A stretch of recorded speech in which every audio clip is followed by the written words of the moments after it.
Welcome to Jijau academy. मित्रांनो, जे विद्यार्थी 12वी मध्ये पास झालेले आहेत आणि काही कारणास्तव ते बीएमएस, बीएचएमएस, बीओएमएस या काउन्सिलिंग मध्ये भाग घेऊ शकत नव्हते त्यांच्या पीसीबीच्या मार्कामुळे, अशा विद्यार्थ्यांसाठी एक नवीन अपडेट आलेली आहे. चला तर मग बघूया ती नवीन अपडेट काय आहे. तर मित्रांनो, ही जी नोटीस आहे सीईटी सेलची ही आलेली आहे 30 तारखेला, म्हणजे आज रोजी नोटीस आलेली आहे. चला तर मग या नोटीस मध्ये काय आहेत बघूया. तर या नोटीस मध्ये त्यांनी मॉडिफिकेशन केलेले आहेत एलिजिबिलिटी क्रायटेरियासाठी, जे की ऍडमिशन साठी आहेत बीएमएस, बीएचएमएस, बीओएमएसच्या. म्हणजे मित्रांनो, सीईटी सेलनं एक क्रायटेरिया ठेवला होता 12th पीसीबी वरती, जे की कॅटेगरीच्या मुलांसाठी वेगळा होता आणि जे की ओपनच्या विद्यार्थ्यांसाठी वेगळा होता. तर या क्रायटेरियामध्ये त्यांनी आता मॉडिफिकेशन केलेले आहेत. तर चला तर मग बघूयात काय आहेत ते मॉडिफिकेशन.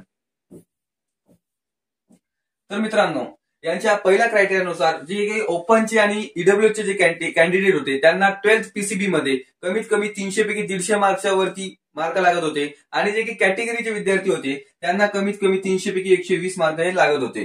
तर सीईटी सेलनं आणि हा जो क्रायटेरिया होता हा आता चेंज केलेला आहे. तर या क्रायटेरियानुसार, नवीन क्रायटेरियानुसार जे की कॅन्डिडेट आहे जे की पास झालेले आहेत 10+2, ज्यांच्यामध्ये फिजिक्स, केमिस्ट्री, बायोलॉजी आणि बायोटेक्नॉलॉजी हे जे काही यांचे विषय होते याच्यामध्ये जे पास झालेले विद्यार्थी आहेत ते सर्वच्या सर्व विद्यार्थी आता बीएमएस, बीएचएमएस, बीओएमएस या काउन्सिलिंग मध्ये भाग घेऊ शकता आणि त्यांची चॉईस फिलिंग करू शकता.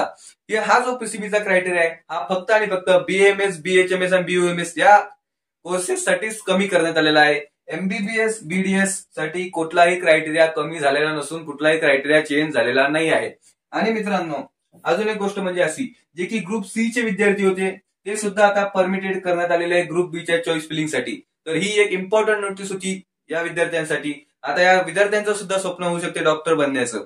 तर मित्रांनो, तुम्हाला जर अजून माहिती पाहिजे असेल किंवा गायडन्स लागत असतील नीट यूजी काउन्सिलिंग साठी तर खाली आमचा नंबर दिलेला आहे, त्या नंबरवरती कॉन्टॅक्ट जरूर करा. Thank you so much.